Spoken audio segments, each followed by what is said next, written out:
Hello, and welcome back to the Dark Corner. I am your host, Cheese Film, and today's film is Madhouse. Madhouse is a 1974 horror film directed by Jim Clark for Amicus Productions in association with American International Pictures.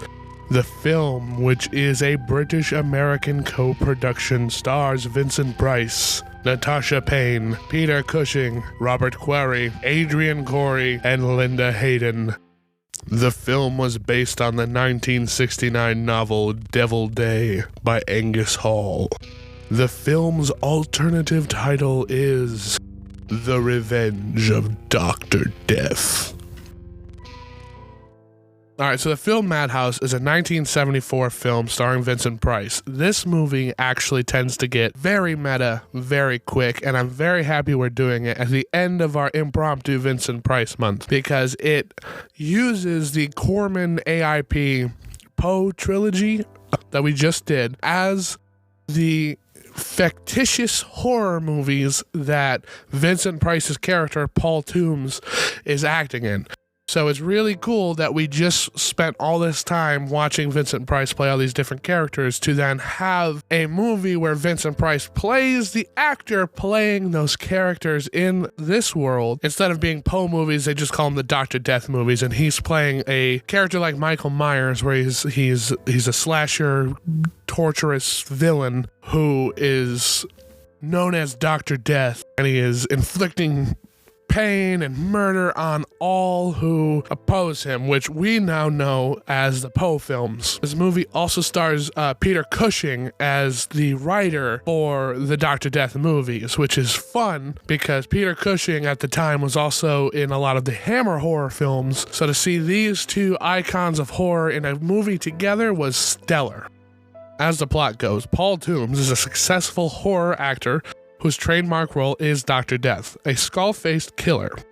During a party in Hollywood, showing off his fifth Dr. Death movie, which is the fifth Corman Poe movie, in Hollywood, he announces his engagement to Ellen Mason, who gives him an engraved watch as an engagement gift. Later in that evening, the adult film producer, Oliver, reveals that Ellen worked with him previously in adult films, and she had also slept with him. Distraught, Toombs is angry, and Ellen returns to her room, where the masked man in dark garb similar to Dr. Death's attire approaches her with a knife. An apologetic Toombs comes in shortly after, only to find her severed head falling from her body as he touches her shoulder. So this puts him into a panic. He goes into a trance. He thinks Dr. Death did it, and the investigation kind of points to him. There's a lot of controversy around the films now, and with everybody seeing how the party went and him getting upset, there are some accusations. He's never found guilty. So the film continues, and Peter Cushing, the writer of the Dr. Death films,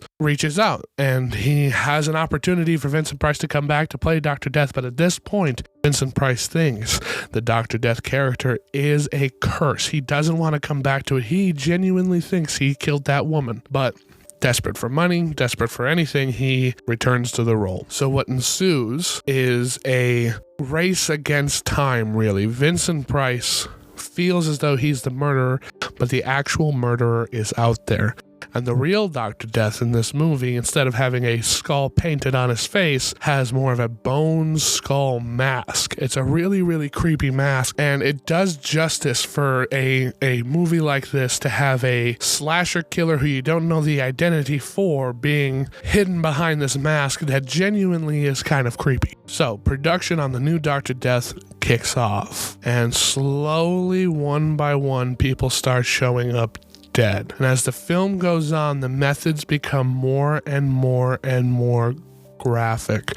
At one point, there's a bed that is on a piston that comes down and down and down, and to prove that it's safe, the director himself gets into the bed. It's like, oh, look, it's safe. We'll just hit this button and the piston will lower, and right at the last second, the bands will open and you just roll out. So he tests it out, hits the button, it comes down, and crushes him. Somebody altered with the electronics and murdered him, and they're framing Vincent Price, which helps out a lot because Vincent Price really does feel like he feels like the character of Dr. Death is like a Jekyll and Hyde. He's Jekyll, Death is Hyde. He thinks he is murdering these people and he's unaware of it. And the film does a good job portraying this because they are never in the same place at the same time, and it does a clever job of weaving them two together to make it kind of seem like he's the obvious killer. But in movies like this, we know that he's not. Vincent Price is again a victim in his movie, and he's being accused and framed as the murderer. So as the movie goes on, we see a lot of these murders go on. We don't know who it is, but we think it's Vincent Price. He's playing more of a melodramatic actor. You really believe that he is either feeling really bad about these murderers, or he could be the killer, and that's the mask, and he really wanted to get back to it. The movie continues, and the new Dr. Death movie's production kind of halts as Vincent Price goes on a talk show to talk about the new movie, and he's like, horror's always been a thing for me. I really enjoy it, but it's inside us all. We can all be a creature of pain and of anger and of evil. And as he's giving this interview, Dr. Death is out and about, and he's trying to kill our young leading lady, who, now it is revealed, is not Vincent Price. He can't be in these two places at once. But Vincent Price, he doesn't believe it. He truly feels that even without him being the killer, at the root of all of the evil, it is still him. He is the reason why these murders are happening. He was Dr. Death. Dr. Death is him. So what does he do? He decides to burn down the set, and leaving himself inside, he kills himself in a fiery blaze. As the fire rages on, Vincent Price turns on the film camera and he documents his last moments dying on the table of the film set. So the film is given to Peter Cushing's character because they were friends. He gets to watch his friend die and kind of confirm and give that solace, but then it is revealed that Peter Cushing himself was Dr. Death all along. In a jealous, angry rage, Peter Cushing wanted to play Dr. Death and was stiffed by Vincent Price. Not intentionally, the studio picked Price over Cushing. So in an attempt to smear it all, he started murdering everybody. Now he gets his opportunity. His friend died, and he gets to be Dr. Death. So he takes that footage home, and he watches it on his home projector, and he monologues to himself, revealing that he was Dr. Death. He was the one killing everybody so that he can get his chance in the spotlight. And all of a sudden, as he's giving his big reveal, Vincent Price in the footage stands back up, and he walks to the camera, and Peter Cushing's like, "How is this possible? I just watched you die." And in an instant, Vincent Price comes out of the footage, and he's in the living room of Peter Cushing. He's there to seek his revenge. Vincent Price kills Peter Cushing and wears his face to go on forever. So in a way, we tie it all back around. Vincent Price becomes Dr. Death. Peter Cushing's role in this is the role of a writer for the Dr. Death movies. He is good friends with Vincent Price, and at some points it almost feels as though Vincent Price is Dr. Death and is being hypnotized by Cushing to perform these murders. There's points in the movie where Cushing shows Price some of his old movies, get him back into that Dr. Death mentality, and then with weird camera tricks and with weird kind of cinematography and lighting, we get what we assume is a hypnotic state of Vincent Price going into the Dr. Death persona. And once the reveal is revealed, we kind of see that might have been what Peter Cushing was trying to do, was make Vincent Price believe that he is the murderer and take the fall, whether that means getting locked up or killing himself. So a little bit on the production. American International Pictures purchased the rights to Angus Hall's novel Devil Day in 1970. Although Robert Fust was originally named as director, in 1973 Jim Clark was signed on to direct. The filming began at London's Twickenham Studios. This film was released in Los Angeles in 1974 in December. The film performed considerably less at the box office than the other horror films Price has made with AIP. It was considered mark of the end of the horror cycle for Vincent Price. The critical reception to this, it was all right. People said it was good, but somewhat unimaginative.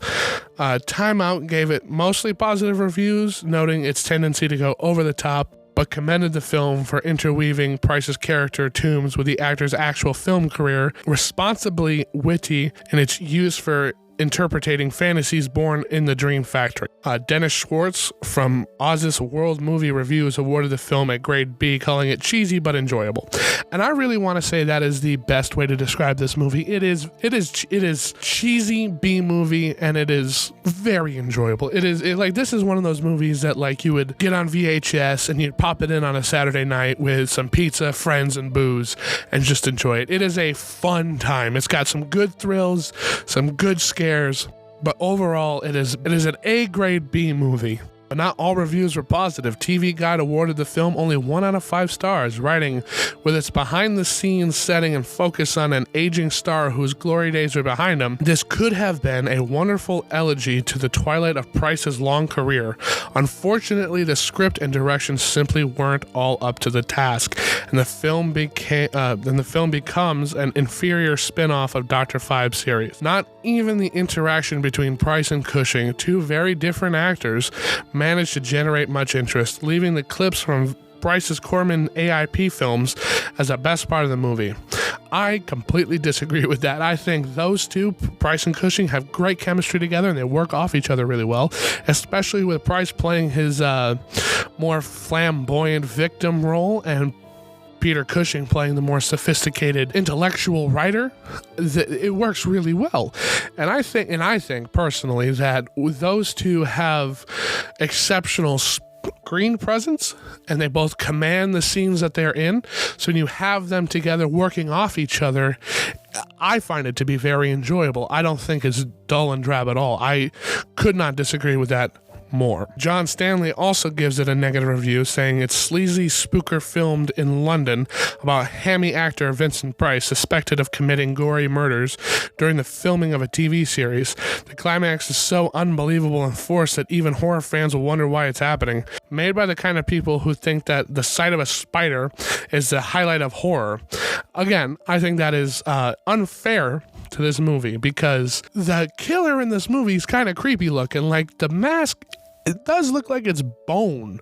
Like it's got a very bone skull look to it, and he's all in black and he's got a big hat, and when he creeps out of the shadows, they give great contrast on it. It is very well done, and he uses a slew of different types of murder weapons, and I don't want to spoil them all, but it's impressive how he's not just a slasher killer, especially in 73, when this movie was being made. You had not a lot of slashers and not a lot of places to go, so to have a pseudo slasher like this is very interesting, and I think it does a very well job. Of course, if you're going to compare it to like Halloween, it's not going to hold up very well because it is intended to be a love letter to cheesy horror 60s movies. I personally think that this does it well. It is a grade B movie.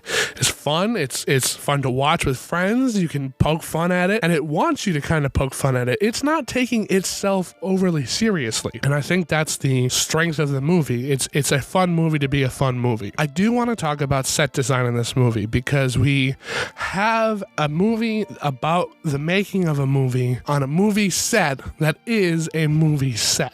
Doing some independent film work, I kind of know how it looks behind the set, and they do capture this pretty well. In the film Tootsie, they shoot a soap opera, and they show a lot of behind the scenes, and this kind of does that too, where it's not exactly how the set would look, but it looks close enough to be welcoming for the audience members too. Overall, I would say this movie might be one of my favorite B movies, just because of how silly and fun it is. I will always recommend this to anybody who is interested in the old horror. I think it is a fun callback to the days of Corman, and I think it's really a good send-off. It's kind of like the end game of the Price movies. So if you were to watch these movies that we've been talking about and then watch Madhouse after, it would feel like you're watching the MCU. You watched your Iron Man, your Hulk, your Thor, and then you get to watch the Avengers afterwards, and it ties everything all together in a nice little book. And I personally think that is awesome. I would give this movie a solid 4.5 out of 5 stars. I recommend it to you, my dear viewers and listeners.